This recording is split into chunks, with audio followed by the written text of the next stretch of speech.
आहे ना मंडळी, आता मी गावी गेले होते, तर प्रत्येक जण आमच्या भावाला विचारत होतं की तिघी बहिणी आहेत आणि तिघी बहिणी एकदमच कशा काय राजी झाल्या तुला जमीन द्यायला.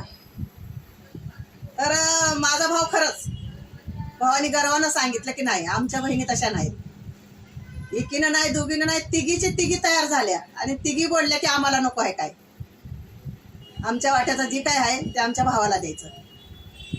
पण मी अशी बरीच बघितले की तिथं जिथं बघितलं ना तर ती भावाच्या आणि बहिणीचं ईशासाठीच भांडणं होती. मग मी म्हणते आता एक तुम्हाला सरकारने ईसा द्यायचं कबूल केलंय. पूर्वी काही हेच होतं का? पूर्वी आई वडील लग्न करून देत होती, मग माहेरी आले की चोळी बांगडी करायची.